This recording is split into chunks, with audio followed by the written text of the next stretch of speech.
He sounded desperate. He did. He did. Trump is probably despondent because he knows he's going to get blown out in these midterms. And also he knows the Republican Party is not going along with the SAVE Act, which he's upset about. Good evening. Before we begin, I'm proud to report that our country is safer, stronger, and far wealthier than it has ever been before. We are doing great. Less than 2 years ago, we inherited an economic and social disaster. After the worst inflation in 48 years, the wide open borders with millions and millions of people pouring in from all over the world, including criminals of all types, and the 11,888 murders, many of whom killed more than one person. We had transgender for everybody, men and women's sports, crime ravaging our cities, and the whole world was laughing at us as a nation, but not anymore. 2 years ago, our country was dead. Now we are the hottest country anywhere in the world. America is respected like we have never been respected before. Literally just 1-to-1 so far with every other speech. We have more money being invested in the United States than at any time in the history of our country. More Americans are working today than ever before. This week it was announced that inflation saw the largest monthly decline in more than 6 years. Just happened. It was just given out. The media reported it, and we accept it. The best in 6 years. The tax cuts in our great, big, beautiful bill are saving hardworking families thousands and thousands of dollars, like with the provisions, no tax on tips, no tax on overtime, and no tax on Social Security for our great seniors, along with the interest deduction on a loan used to purchase a car, but only if that car is made in America, and a 100% expensing for our job-creating businesses. Our stock markets are at their highest point in many years, but we can actually say of all time. And your 401ks, pensions, and retirement accounts are setting records every single day, the highest in history. For years, we paid the highest price for prescription drugs anywhere in the world. Now we pay the lowest price under my most favored nation's policy because I was able to get the rest of the world and the pharmaceutical companies to act responsibly. Drug prices are coming down by 70, 80, and 90%. TrumpRx.gov. I know. Maybe he moves on to something else. The cost of health care, you have to go to TrumpRx.gov and take advantage of it.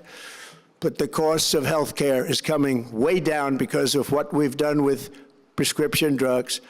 And with Trump accounts, every child in America now has access to a tax-free investment account to save for their future. Into the market. Billions and billions of dollars are being invested, put in by companies and individuals to take care of our children so that at age 18, they will have potentially hundreds of thousands of dollars in their account, and they'll get off to a great start in life. So for that, go to TrumpAccounts.gov and sign up your child or any child who'd like to sign up. Our previously wide open borders have been transformed into the most... I bet all the people over at like CNN and ABC feel stupid now. They're like, damn, we missed out on some free ratings covering the one Trump speech. Sorry, you're not missing anything right now. Maybe he moves on to something more meaningful in a little bit. For right now, we're just, you know, we're on the standard. It's the same speech every time. In the history of our country, and now we have the best. Crime is plummeting nationwide with the murder rate at its lowest level since 1900. Or more than 125 years ago. We're making a record investment in our armed forces, and we have the strongest and most powerful military by far anywhere in the world. I built it during my first term, and unfortunately, we're forced to use it now. We won in Venezuela, which is now working with us to produce... Is this a rerun? Genuinely, this could have been recorded at any point in the past 2 years. We would not know. We would have no idea. They could blindside us with this, you know? America is back and doing really well. but we still have a major challenge that must be urgently addressed because no country can be great without fair and honest elections. You have to trust your country, because if there can be no trust, there can be no greatness. And that's very simple. No trust, no greatness. For many years, I've called for bold, swift, and decisive action to protect the integrity of America's elections. Every American deserves to know that when they cast their vote, that vote will be counted accurately in a system, and that is to make that system secure. Maybe we're getting to it one now. where cheating and interference are not just difficult, but virtually impossible. Unfortunately, the system we have today falls catastrophically short of that standard.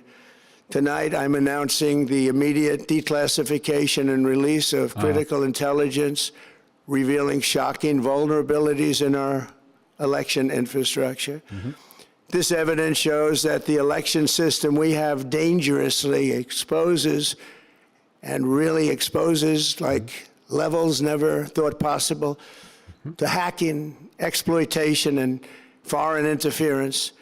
Just as disturbingly, this vital information has for many years been covered up and hidden from you, the American people, our beautiful, our great American people. But that all changes right now. The documents we will release starting tonight have been gathered by the White House Government Transparency Task Force, a great group of people, along with the staff of the President's Intelligence Advisory Board, supported by our top intelligence agency chiefs, who have all personally reviewed the findings. We are presenting this evening and fully confirmed their authenticity. You can see these documents for yourself at whitehouse.gov. That's whitehouse.gov. Go check it out. Is it on the front Our page? purpose in disclosing this information is not to weaken confidence in The elections. page is lagging. Everyone went to it at once. Earn that confidence by confronting vulnerabilities and correcting them very, very quickly, and that's what we're doing. The documents cover 5 major areas of concern. First, they show that over a period of years, starting during the 2020 election cycle, the People's Republic of China carried out what is believed to be the largest compromise of election data in history, resulting in China's illicit acquisition of 220 million U.S. voter files. That information includes names, addresses, phone numbers, political party preferences, and other sensitive data that would be needed to register to vote and engage in other nefarious activities, which is exactly what was happening. This data loss presents an unprecedented election security nightmare. The intelligence even shows that China assigned a data exploitation unit specifically to this new project. Compounding the travesty, the second set of documents we are releasing reveals that members of the deep state, very, very famous group of people, in many cases, in our intelligence agency work to actively suppress and downplay information about the extent of China's sinister election meddling, covering it up from both the president and the American people like nobody thought was possible. U.S. spy agencies began learning about the compromise of voter registration files in 2020 when they discovered that tens of millions of voter data, think of that, tens of millions of voters' data in 18 states have been bought, stolen, or hacked by China. Yet those responsible for sounding the alarm instead kept the information secret and hidden. They did not disclose to me as president or to anyone else, and to the best of our knowledge, they did not inform Congress. In fact, all they kept saying is, this is the most secure election in the history of our country. A standard, very pat line that was divvied out to say. The cover-up of this colossal security breach we're doing voices. is even more disturbing in light of the additional information showing that China engaged in other election-related activities to undermine my first administration and our 2020 campaign. they did not want, and they just didn't want it. They fought like hell not to have it, Donald Trump, to win, and for good reason. As the documents we Is are the evidence releasing real or show, fake? CIA reporting We'll look over explicitly stated, and I quote, in mid-2018, the Chinese Communist Party's policy was to leverage all domestic and foreign elements that were opposed to the U.S. president in an effort to reduce the U.S. president's votes and make him resign or prevent his re-election. Isn't that nice? Also, in mid-2018, China was working to influence the results of the U.S. midterm elections and later the results of the 2020 presidential election itself. Separately, in mid-2019, the Chinese government's strategy against the United Why even States entertain the was hypothetical? focused on undermining domestic confidence in the U.S. president. They wanted to just make you sound like your president wasn't so hot, when actually your president has done a great job, and they did everything possible to do exactly that. Going on, this document says, and this is by the CIA, the strategy included efforts to use Chinese contacts with big U.S. companies to influence U.S. business leaders to turn against the President of the United States of America. It's called the free market. The Chinese government sought to identify U.S. journalists who had reported negatively on the U.S. president and pay them large sums of money to write more negative articles about him, as many as they could, and they didn't care what they said. The Chinese government wanted U.S. president to lose the next election, and the reason they wanted me to lose is because they knew I was wise to them, charged them billions and billions of dollars worth of tariffs, and built the strongest military anywhere in the world. We have the strongest military anywhere in the world. These are exact quotes from the CIA reporting. The name of the person doing the quote is now under review, but it gets even worse. Raw intelligence obtained by the FBI in 2020, yet buried by rogue bureaucrats, stated that China's activities even included an attempt to manufacture illegal ballots for Joe Biden. Documents show that during this period, dozens of significant CIA and NSA reports about China's election targeting were kept out of the presidential briefing. These were briefings I would get almost every day. Everything was kept out that was of importance. One email among intelligence analysts admitted that they had, quote, deliberately massaged the presidential daily briefing to withhold information regarding Chinese activities related to the election. Another official inside the FBI wrote that she was running, quote, a shadow government, unquote, to keep intelligence about China's election meddling from becoming known and to keep it away from the honorable press.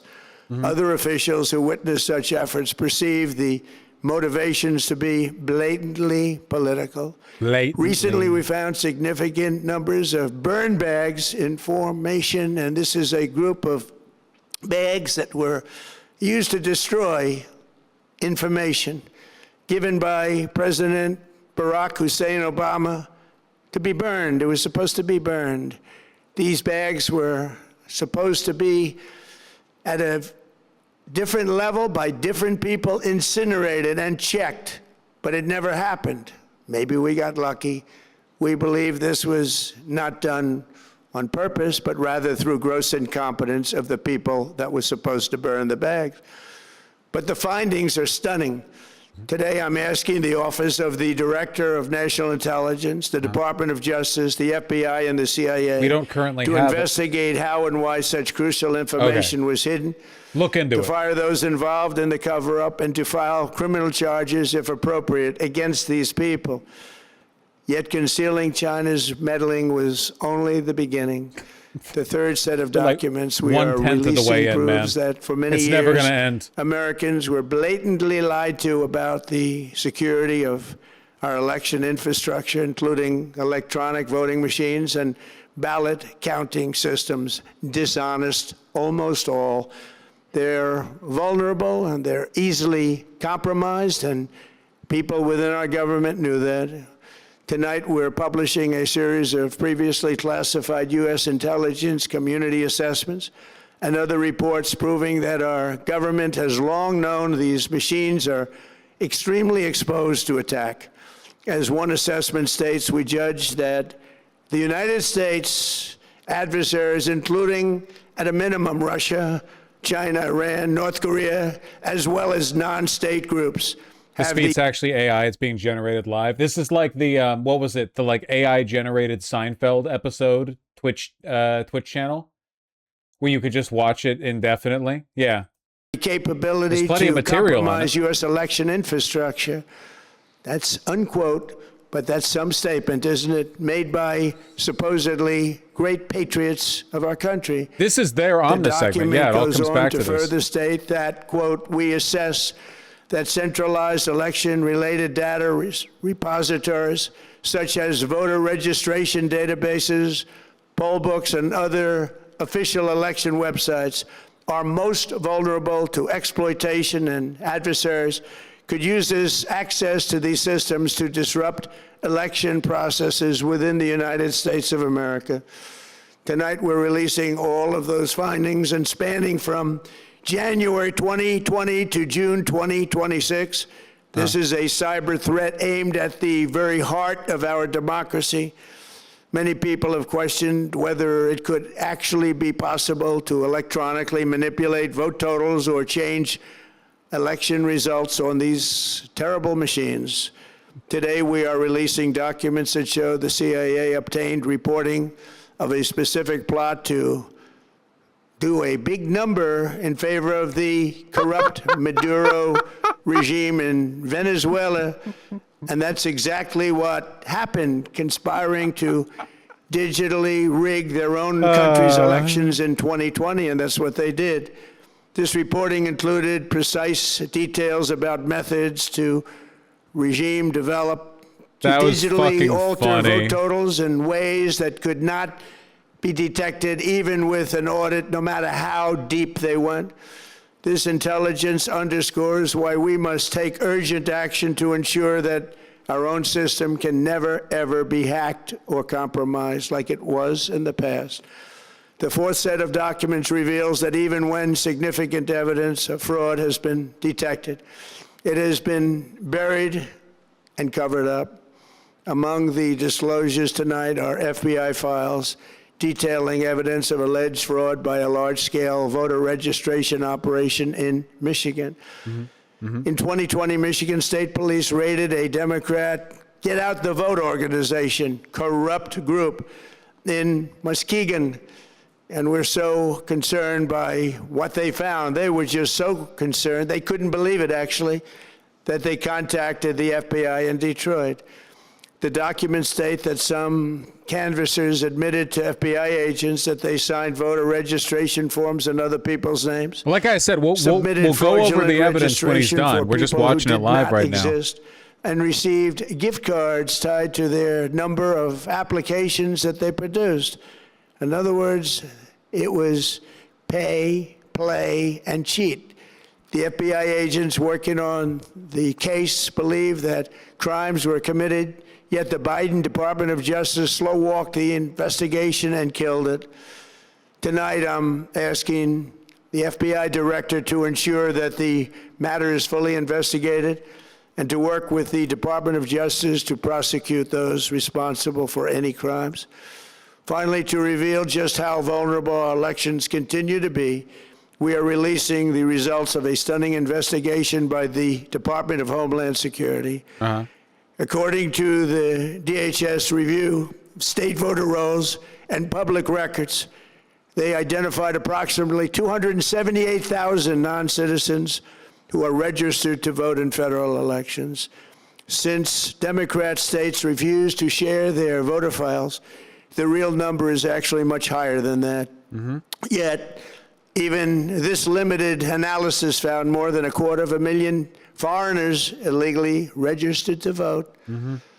Put together, these disclosures reveal an election system so broken and so vulnerable that no one can possibly defend it. It is not defensible. Hundreds of millions of U.S. voter files are in the hands of foreign governments. Our machines and ballot counting systems are exposed to hacking and manipulation and corruption. China and other countries have... What are you going to do about this? Well, so far, what he's going to do about it is invite the FBI, DOJ, and Homeland Security to investigate it. So far, we have absolutely nothing. In trying to meddle in our elections, evidence of fraud has been buried. Hundreds of thousands of non-citizens and dead people are listed and active on the voter rolls, and yet we still have elections with no voter ID, no proof of citizenship, and tens of millions of ballots floating aimlessly through the mail.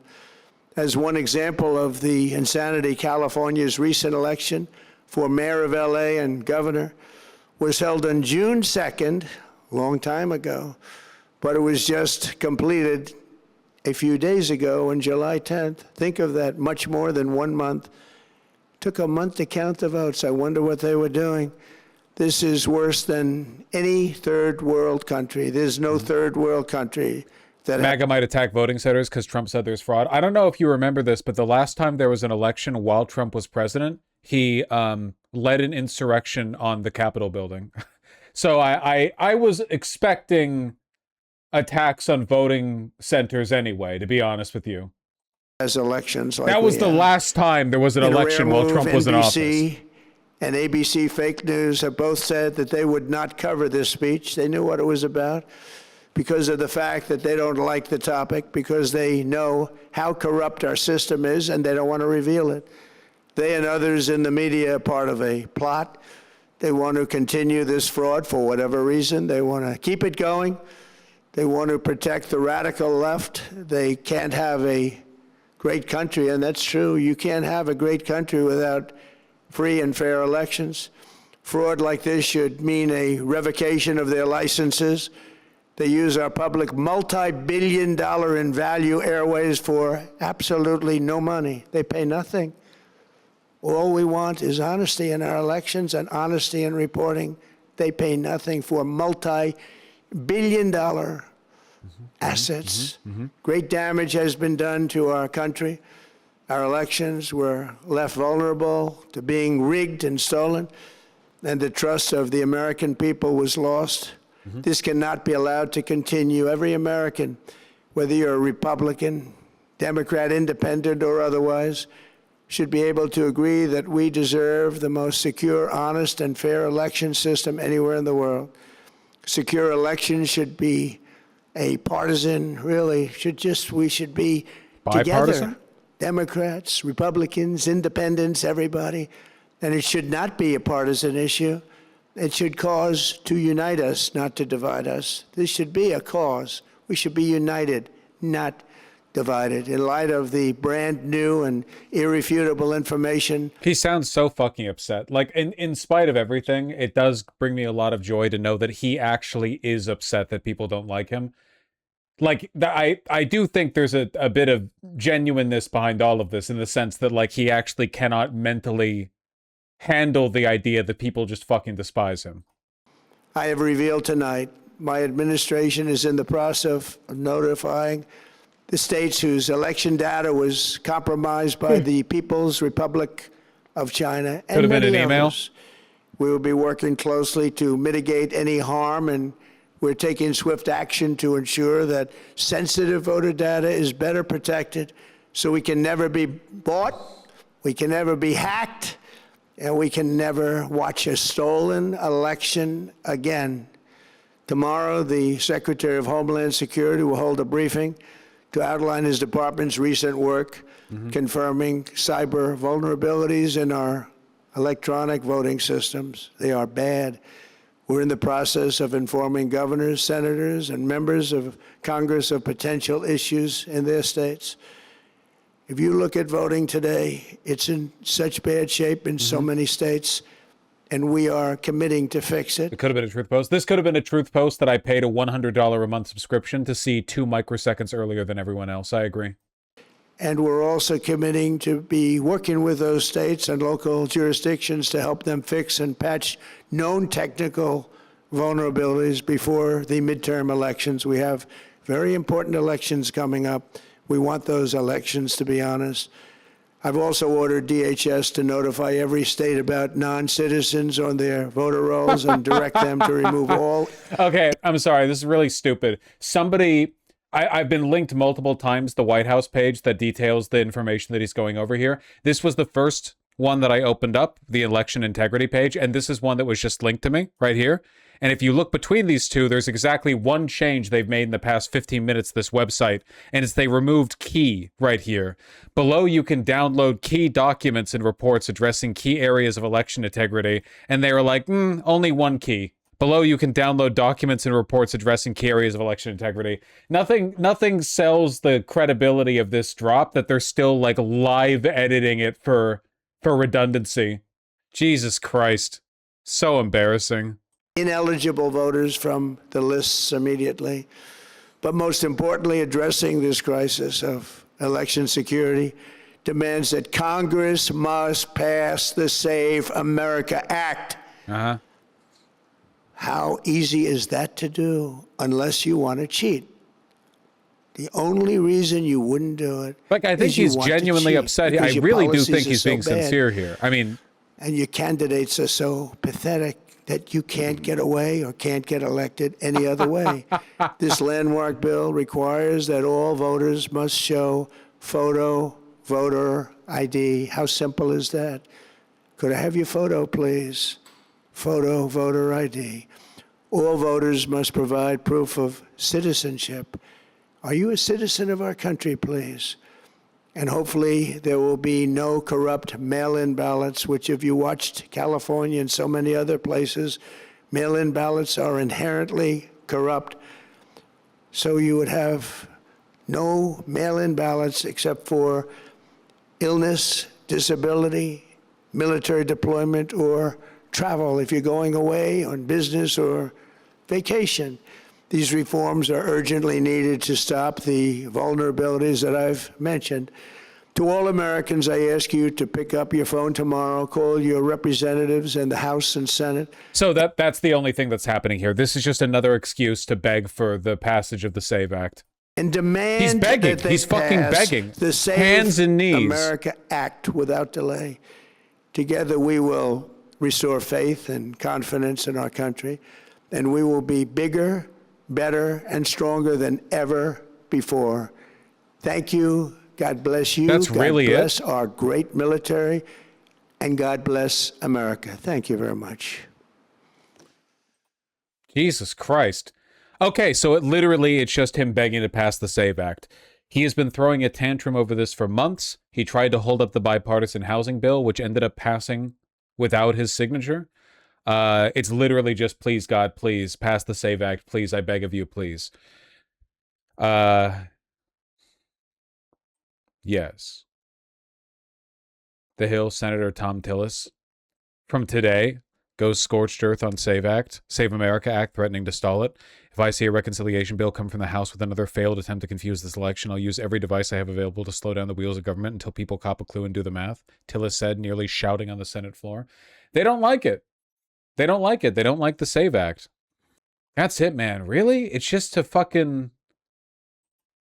beg for the passing of the SAVE Act? Did he really not yoink the Georgia senators? He didn't even fucking mention them. That was so embarrassing. Oh my God. Why don't Republicans like the SAVE Act? Because it's horribly written. It might not even benefit Republicans. If the SAVE Act was passed, it's possible it ends up disproportionately disenfranchising Republicans because Republicans are far less likely to have a passport, and also because Republicans are more likely to be old and married, the women who have changed their last names are more likely to have trouble when they get to the voting booth. If the SAVE Act gets passed, it's possible that it does disenfranchisement for them. But he's so insistent. Not to mention, it's just totally unworkable. Why would Tom Tillis want the elections to run smoothly? Again, it mostly hurts Republicans, I'm pretty sure.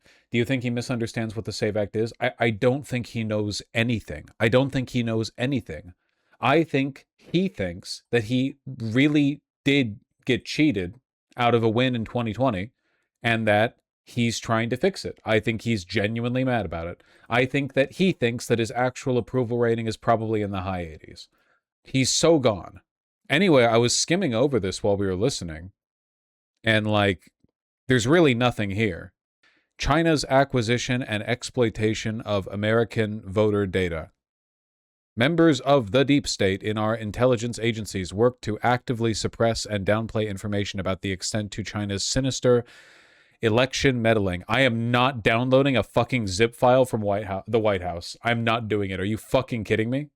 That's it. This is the whole page. This is the entire page. Don't worry, Vosh. I did it. It doesn't work. Briefly explain the SAVE Act for those who don't know. Wouldn't it be easier for you to admit you don't know what the SAVE Act is? Come on, be humble. Be humble. Like, when I say it's complicated, I usually then admit, like, it's because I don't get it. You know what I mean? The SAVE Act is just I mean, broadly, just like, if you want to vote, you need a photo ID with you. But, like, leaving aside the constitutionality of this to begin with, considering the fact states run their own elections, like, a lot of people don't have licenses that actually reflect their last name. It also means, like, if you don't have a passport, or if you're a woman who got married and your last name changed, you might need to provide your birth certificate. It's just a whole mess. It doesn't make sense. It doesn't help who's going to believe this. Every Republican. Not that it matters. Anyway, yeah. Okay, so it's just him begging for the fucking SAVE Act. That's it. That's really it. Yeah, photo ID and citizenship, and you need a birth certificate and a name change. Yeah. It's just a pain in the ass. I was expecting something solid. Why? Why would you expect that? Passport ownership, Democrat versus Republican. Yeah. Republican voters would be disproportionately impacted by proof of citizenship mandates. Yeah, the states that have the lowest rate of owning a passport are the Republican states. Look at this. West Virginia, 78% have no passport. Mississippi, 77%, Alabama, 70, Arkansas, 69, Kentucky, 69, Louisiana, 68, Oklahoma, 64. But they all have birth certificates, so this wouldn't really affect them. Dog, a lot of people have no fucking idea where their birth certificate is. It's a single document, unlaminated, that you get printed out when you're born. Also, like, a lot of people just wouldn't be aware of the change. You realize your average Republican voter is genuinely subhumanly stupid, right? They're probably thinking the SAVE Act, like, magically makes it impossible for illegals to vote or whatever. And then they would go to the voting booth with no documentation, and they'd be like, well, every election I just put my name down when I filled out the ballot. What's different? And then they'd, like, shoot up the place or something. It's not doing anything. It's not doing anything. The SAVE Act is dumb, and it's not going to happen. Jesus, man. Look, 55% of Republican voters and 52% of Trump 2020 voters reported they lacked a valid U.S. passport. Meanwhile, Democratic-leaning states tend to have the highest number of U.S. citizens with valid passports. 23% of citizens in California lack a valid U.S. passport. 23% versus 78% in West Virginia. So, again, like, it wouldn't help them. And there's nothing here. Your terms are acceptable. You can order another one. It should only take 2 weeks for it to come in the mail. Okay. So to reiterate, the problem with mandating IDs for voting is that, for one, your vote is already checked against your voter registry. Like, you can show up and fill out whatever bullshit you fill out. Your ballot is checked against the registry of valid voters in that state. Your address, your name, it's checked against it. So we already have a system for determining the authenticity of a ballot. It's pretty effective. For two, when we're talking about hundreds of millions of people potentially voting, I mean, a large number, maybe not multiple hundreds of millions, but in excess of 100 million, any obstacle to voting is a multiplicative effect. Even the tiniest obstacle can prevent millions of people from voting. Now, I can tell you with 100% certainty that even if every American citizen receives a birth certificate when they're born, if it was required to bring your birth certificate to vote, that would cut the total number of valid votes in half, or worse. The reason for that is because people just wouldn't do it. They would show up. They have not been following the news. Most people don't. They would show up and do it the way they've always done it, without a birth certificate, and they'd be told, you need your birth certificate, and they'd go, dag nabbit, and they'd go home and not vote. People are stupid and lazy. Probably more than half. It'd be like 1/3. 1/3 of the number of votes you would have otherwise.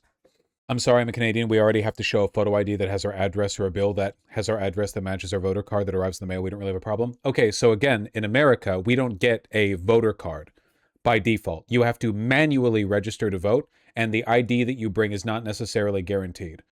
That's one. Also, keep in mind a birth certificate is not photo ID. A birth certificate would only complement an ID. A lot of people don't have licenses. You can get a state license, but there's no guarantee. We don't have a national ID. The closest thing we have is a social security card. Secondly, changes in the rules disenfranchise people. That's the point. It's insane they don't issue your ID to you in the mail. Yeah, well, it's a stupid fucking country. It's a stupid idiot country, and it's always been stupid. It's a stupid country. It's Republicans who try to prevent federal IDs? Yes, because they want to disenfranchise predominantly non-white voters. By selecting for which kinds of state IDs are valid, you can engage in specific forms of voter disenfranchisement on a state level. That's what North Carolina tried to do, and then succeeded, remember? By selecting which state IDs you accept as valid and tailoring those to which kinds of groups have those state IDs disproportionately, you can disenfranchise other groups, even if there's no innate racial bias. It was such a nothing burger that even Fox News doesn't give a shit. Yeah, the Republican establishment hasn't been super gung-ho for this because, like, in part, it would also disenfranchise them disproportionately. Like, this is a Trump thing. Trump is the one who's obsessed with this. It's like tariffs. Like, tariffs is a Trump thing, you know? Republicans might go along with it, but overwhelmingly, tariffs are a Trump thing. The SAVE Act is the same. Anyway, I should thank you so much for that summary. We appreciate it. We have a ton of other breaking news and developments tonight. One starting in the Moving on. Middle East. This is a Fox News. Anyway, Moving on. Also heard the president make claims that electronic voting machines are vulnerable and easily compromised. Fox News has not seen that evidence yet, is not in a position to evaluate the accuracy of the president's statements and claims at this time. Yeah, not very gung-ho. Kind of wish he had the balls to do something to speed this shit along. There's not really much he can do. In America, elections are managed at the state level. The federal government has essentially no power here. The most the federal government can do is try to provide incentives to certain kinds of state-level policy, but even that's dicey and easy to challenge in court. Not a guarantee. The most he can do, and what he's probably going to do, is find some excuse to push Republican governors to further disenfranchise their voters and or send, like, you know, ICE agents to polling stations. Are you not concerned about the midterm / our voting systems? Real question. I mean, sure, but like the red states have always engaged in voter disenfranchisement. Yeah. Like, do you mean, will there be cheating? Yes, Texas is a massively undemocratic state. Texas disenfranchised potentially millions of voters in 2024, and to a lesser extent in 2020, by selectively closing voting booths in areas that they knew would get majority Democrats. North Carolina too. Republicans do this. Red states do this, yeah. But that's already been happening. In terms of the Trump administration's like ability to federally meddle, maybe. Not impossible. It can definitely happen. This point's probably the most obvious debunking. I really don't feel a need to debunk anything unless specific claims are made, you know? There's really nothing there. It makes me feel slightly better. Well, there's going to be a bunch of cheating. It's just there always has been. Democrats will win the midterms, probably by a lot, but not as much as we would like them to. And then by 2028, the country will be gone anyway, so who cares? It's a bit of an overstatement, but only a little bit. He sounded desperate. He did. Trump is probably despondent because he knows he's going to get blown out in these midterms. And also he knows the Republican Party's not going along with the SAVE Act, which he's upset about. He's close to lame ducking. I think he's been lame ducking for a while now, you know? Pretty pathetic for a president to do a national address begging